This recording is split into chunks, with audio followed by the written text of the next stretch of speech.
I want to go out to the lines. Let's go to Becky in California. Hi, Becky. Hi, Nancy. Thank you. My question is this. We're hearing a lot about the steroid use, but what are the symptoms of someone on steroids, and what are steroids made out of? Excellent question. Let's go to Dr. Mark Siegel, internist and author. Tell me about steroids, Dr. Siegel. What are they made of? What is the effect on the body? And what is the difference? We get this question a lot between legal steroids and illegal steroids. Well, you know, Nancy, they're only legal if they're prescribed for a real use, like a deficiency. That's why the doctors that are involved in this really ought to be ashamed of themselves, because they're not prescribing them for real uses. These are artificial substances. That's what anabolic means, that approximates testosterone or steroids like that the body makes. And what they actually do is they make your skin very oily. They make men act like women. They feminize men. They masculinize women. They have a problem with effects on the liver, on the heart. They're bad for the kidneys. They're bad for the bones. They're bad for the joints. What they do is they make you more enraged. They make you more temper prone. They're bad psychologically, but of course they build muscle and they make you stronger. So if you're on stage and you're showing in a show like this, they give you a short-term benefit, but long-term they couldn't be worse. But there are legal ones, like for instance prednisone, cortisone. Those are steroids of a type. Those are totally different. Those are the steroids that you make in your adrenal gland that don't have the androgenic effect. We're talking about sex hormones, basically, to distinguish between prednisone, which is a pure medical use, and steroids like these, which are essentially sex hormones. Joining us in just a few moments is a lady I know you will all want to meet. It is the widow of Johnny Grunge, a.k.a. Michael Durham, dead at 40 in his sleep, also under the care of doctor to the wrestling stars, Dr. Philip Aston III, Penny Bordeaux Durham. His widow, the mother of his two little boys, aged 9 and 5, will be joining us. Very quickly, I want to go out to Jean Casares, Court TV News correspondent. She's been on the beat as well. Jean, these new federal charges, they're calling it a superseding indictment coming down on Dr. Phil Aston III.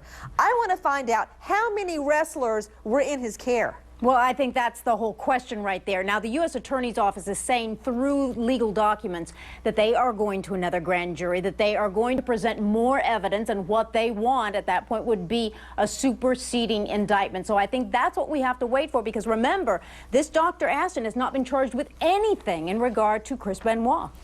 You know, I want to unleash the lawyers. Joining us, defense attorney Renee Rockwell out of the Atlanta jurisdiction, and out of Philadelphia, Lauren Lake. Lauren Lake, you know, when I was prosecuting, I'd get a dope addict in, a couple of hits of crack, and I'd want to help them. I would want to send them to rehab if I could on their first offense. The state and federal governments are all too happy to pay for rehab, pay for your lawyer, get you drug counseling, do anything. These are dope addicts, crackheads on the street. The government wants to help. I'm fine with that. But when it comes to pro wrestlers, nobody wants to lift a finger, Lauren Lake. Why the double standard?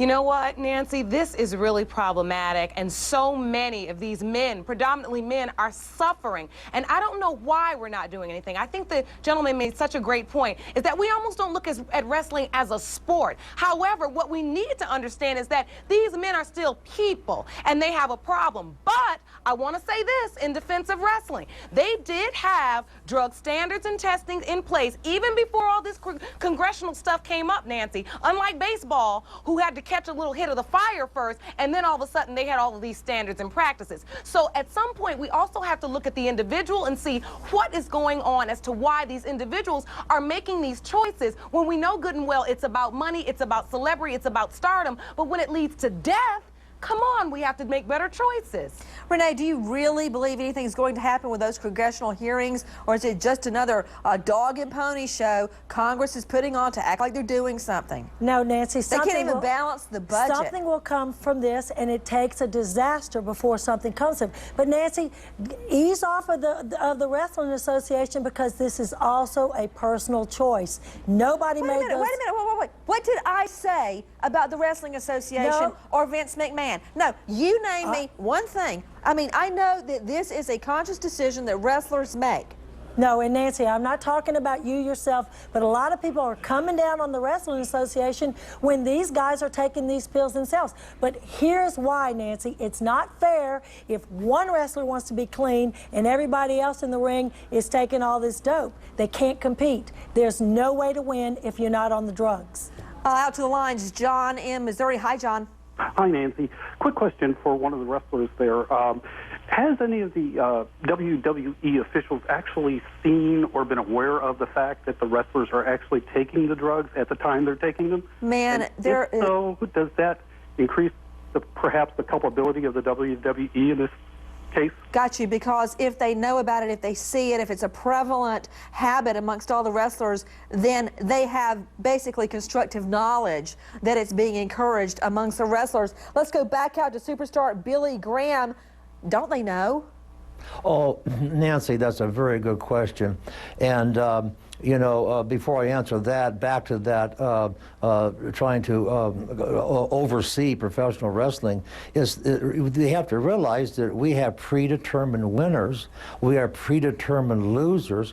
Everything is scripted out from start to finish. We sit in the locker room with each other, and like you and I sitting here and talking over our match. There's no make-believe world championship. This is the fix is in. This is pure entertainment. And so I'm saying to the Congress, they're going to have problems because of the entertainment, WWE, World Wrestling Entertainment. So that's going to be the huge issue. Are we going to regulate Broadway? Are we going to regulate Hollywood movies? It's going to be a tough deal for them, Nancy. And what about Mark Marrow, former WWE wrestling star and friend of Chris Benoit? The WWE has got to know. They do know. You know, Vince McMahon is an admitted steroid user. And let me tell you, if Broadway and Hollywood were dying like we're dying, something would be done. Remember, 104 wrestlers in 10 years. You know, baseball players, those guys are doing the juice and doing steroids. They're just hitting a lot of home runs. We're dying. Please, something's got to be done. Joining us right now, everyone, as promised, the widow of Michael Johnny Grunge Durham. You all know Johnny Grunge, famous wrestler, leaves behind a beautiful widow and two little boys, aged 9 and 5. Penny Bordeaux Durham. Penny, you were telling me about your son. His teacher asked him, what was he worried, what was he stressed about? Yes, that she had asked, she was speaking about worry in the classroom, and then she had asked each of the children what they were worried about, and then he says, well, I'm worried about my daddy, that he has nobody to eat Cocoa Puffs with. Another thing I was talking about last night regarding Johnny Grunge, in his obituary, it listed the cause of death as sleep apnea. I nearly fell out of my chair. Sleep apnea, you wake up all night long, sometimes you're not breathing, but you snore, essentially. What do you think about that? Well, he did have sleep apnea. You think that was the cause of death? No. What happened, the day that he was, the morning that he Hold had... on. Was there an empty pill bottle by his bed? Oh, yes, definitely.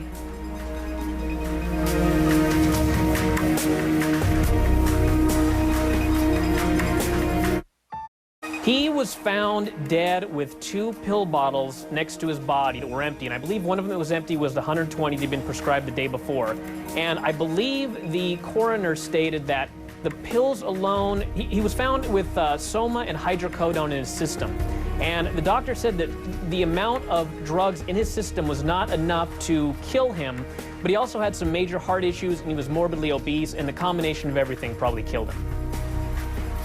Well, according to the coroner's official report, Johnny Grunge also died of enlarged heart and acute toxicity. He was under the care of doctor to the wrestling stars, Dr. Philip Aston, who was also treating dead superstar Chris Benoit. Joining me right now is Mr. Johnny Grunge's widow.